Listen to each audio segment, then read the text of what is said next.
wayakiriye gute? Ni intsinzi nakiriye neza kuko mu myaka yose ngira ngo abakunzi ba football barabizi ko AS Kigali ni ikipe ingora. N'ubu ngubu ubona imeze nabi, imeze amezi angahe idahembwa. Yanakuzwe n'ejo bundi na Gorira, ariko ikunda kungora. Niyo mpamvu nshimira Imana ko uyu munsi amanota yayikuyeho kandi neza ku mutekano. Nanahangayitse ko yanyishyuye, bundi mu myaka yashize AS Kigali yo ikwishyuye biba birangiye iti defanda, ariko igiye kudefanda bamwe bararyama abandi bagira gute, ariko birangira n'ubundi yewe birangira n'ubundi tubishyuye tubatsinze n'iki gitabo cya kabiri cy'intsinzi. Ndashima Imana kandi ndashima n'umutoza wacu aratwumviye, turamuhamagaye turamubwira ati raprasoma kuko Merida yari yananiwe bigaragara, ari we mu kibuga hagati uri gutakaza imipira, ariko aho mukuremo akazana ruboneka urabona ko bitanze umusaruro. Mbo ikipe yawe umukino ubanza yari yabashije gutsindwa n'ikipe ya Al Hilal ibitego 4. Abafana mwagaragaye mwacitse intege cyane, aho AS Kigali ibishyuriye mbonye mwihebye. Ntabwo ikipe yanyu muyizera ko ishobora kuba yatsinda ibitego byinshi? Umuyobozi wacu CDS ajya abwira abakinnyi kabwira ngo mujye mutsinda byinshi bagira ibyo banga bagira n'ibyo bemera. Rero muri iyi minsi ntabwo bari gutsinda byinshi ngo bagira ibyo banga, bari gutsinda bicane. Niyo mpamvu rero twari twahangayitse kuko igitego kimwe ntabwo uba wizeye yuko icyo gitego kiri bugezeyo umukino cyo ku munota wa kangahe igice cya mbere.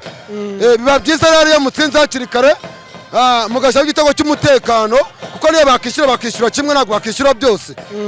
Ubwo ngubwo niyo mpamvu rero twari twahangayitse, ariko ubu ngubu aho twatsindiye numva nta kibazo. N'ubundi gahunda ni yayindi, ni ukumanika ibikombe 2 nk'uko bisanzwe bikajya mu kabati aho bigomba kujya. Naho yayindi yo ngo Al Hilal yantsinze, Al Hilal ni ikipe ya 4 muri Afurika, ni ikipe ikomeye. Ubwo rero gutsinda APR ntabwo ari inkuru, ahubwo APR itsinze Al Hilal niyo nkuru. Ubwo rero nje nta kibazo, igikombe cyanjye cya shampiyona ndagifite, icy'amahoro ndagifite. Niba guhangana n'ikipe zo mu Rwanda ntabwo mpangana n'ikipe zo muri Sudani njyewe.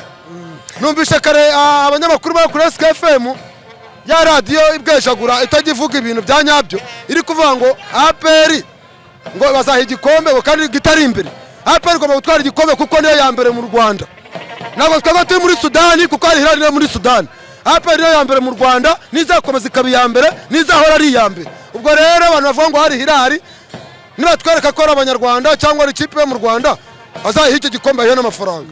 Ariko igikombe cyayo cy'icyubahiro cyuko yakoze kwitabira, ariko ntabwo bahiha igikombe cya shampiyona kuko ntabwo ari inyarwanda. Tugarutse ku ibyo bintu, ikipe ya Al Hilal itegeko rigenga andi makipe yose akinira mu Rwanda nayo rirayigenga, irahanwa nk'uko andi makipe yose ahanwa kuba yabasha gutsinda, kuko barayemereye ngo ize gukina Biki Pro League. Nta mpamvu yuko rero iramutse wowe nk'umufana ibonye amanota igatwara icyo gikombe, igahabwa igikombe nk'andi makipe yose, hari icyo cyaba gicitse? Cyaba gicitse kuko Al Hilal ni ikipe muri Sudani kandi twari turi gukina shampiyona y'u Rwanda. Nese hari ibihangaye biri mu nkwa nimwe, ntabwo bishoboka. Twebwe twarayiretse kugira ngo ikomeze ikore imyitozo inazamura urwego rwayo nk'uko yabisabye. Rero twarabiyirekeye, ntabwo Al Hilal ariko urwego mu kipe yo mu Rwanda iri ku rundi rwego. Niyo mpamvu bazaha igikombe cyayo. Rero igitego cya gatatu cyari kigiyemo habuzeho gato. Bazaha igikombe cyayo nk'ikipe nyine yagikoreye nyine. Kizitwa ngo iki? Kizitwa ngo iki? Igikombe cy'ikipe y'icyubahiro. Yego. Hanyuma icyo APR yahabwa kikitwa ngo iki? Igikombe cya shampiyona. Ikipe ya kabiri, ikipe ya gatatu. Ikipe ya gatatu ni ihe? APR iramutse isoje yasoza yatwara igikombe ari ya gatatu. Ya mbere yaba ari Al Hilal, iya kabiri El Merreikh. Ntabwo shampiyona zanjye Al Merreikh iri imbere yanjye, kandi yaba iri imbere yanjye nabwo nta kibazo, kuko twebwe turi kureba ikipe zo dusanga duhatana mu Rwanda. Ntabwo turi yewe.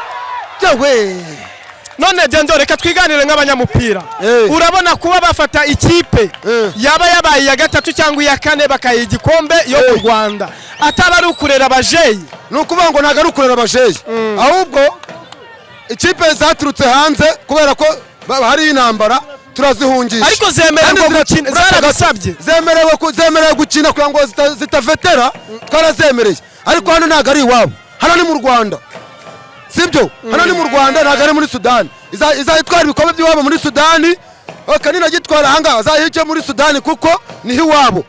Twebwe rero ziraturusha, ziri ku rundi rwego, ntabwo twe twahatana nazo kandi ziri ku rundi rwego rutari urwacu.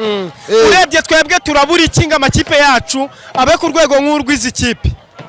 Nta kintu kinini tubura. Turizera ko bari baduhaye challenge nziza kugira ngo tubigireho. Ndizera ko shampiyona yo mu Rwanda nayo ndizera ko hari ibintu yigiye kuri n'amakipe akomeye yaba APR ikajya kugura ikagura abakinnyi bakomeye kandi bayimerita ayo mafaranga batanze bakayaha umukinnyi uyapiriye naho kugenda kwakazana abakinnyi batari kuri iyo level y'amafaranga bahawe. Ibyo bintu ndizera yuko batazabyongera nabo. Yewe Watala wash Dendo ndagushimiye. Ndagushimiye. Murakoze cyane. Ni intsinzi wakiriye gute? Ni intsinzi nakiriye neza kuko mu myaka yose ngira ngo abakunzi ba football barabizi ko AS Kigali ni ikipe ingora. N'ubu ngubu ubona imeze nabi, imeze ameza ngaho idahembwa. Yanakuzwe n'ejo bundi na Gorira ariko ikunda kungora. Niyo mpamvu nshimira Imana ko uyu munsi amanota yayikuyeho kandi neza ku mutekano nanahangayitse ko yanyishyuye. Bundi mu myaka yashize AS Kigali yo ikwishyuye biba birangiye iti defanda ariko igiye kudefanda bamwe bararyama abandi bagira gute ariko birangira n'ubundi yewe birangira n'ubundi tubishyuye tubatsinze n'iki gitego cya kabiri cy'intsinzi.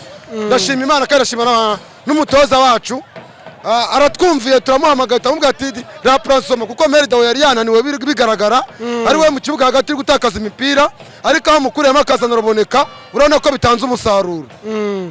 Mbo ikipe yawe umukino ubanza yari yabashije gutsindwa n'ikipe ya Al Hilal ibitego 4. Abafana mwagaragaye mwacitse intege cyane aho AS Kigali ibishyuriye mbonye mwihebye. Ntabwo ikipe yanyu muyizera ko ishobora kuba yatsinda ibitego byinshi? Umuyobozi wacu CDS ajya abwira abakinnyi kabwira ngo mujye mutsinda byinshi bagira ibyo banga bagira n'ibyo bemera. Rero muri iyi minsi ntabwo bari gutsinda byinshi ngo bagira ibyo banga, bari gutsinda bike. Niyo mpamvu rero twari twahangayitse kuko igitego kimwe ntabwo uba wizeye yuko icyo gitego kiri bugezeho umukino cyo ku munota wa kangahe igice cya mbere. Biba byiza rero iyo mutsinze hakiri kare mugashyiraho igitego cy'umutekano kuko niyo bakishyura kimwe ntabwo bakishyura byose. Ubwo ngubwo niyo mpamvu rero twari twahangayitse ariko ubu ngubu aho twatsindiye numva nta kibazo. N'ubundi gahunda ni yayindi ni ukumanika ibikombe 2 nk'uko bisanzwe bikajya mu kabati aho bigomba kujya. Naho yayindi yo ngo Al Hilal yatsinze. Al Hilal ni ikipe ya kane muri Afurika, ni ikipe ikomeye. Ubwo rero gutsinda APR ntabwo ari inkuru ahubwo APR itsinze Al Hilal niyo nkuru.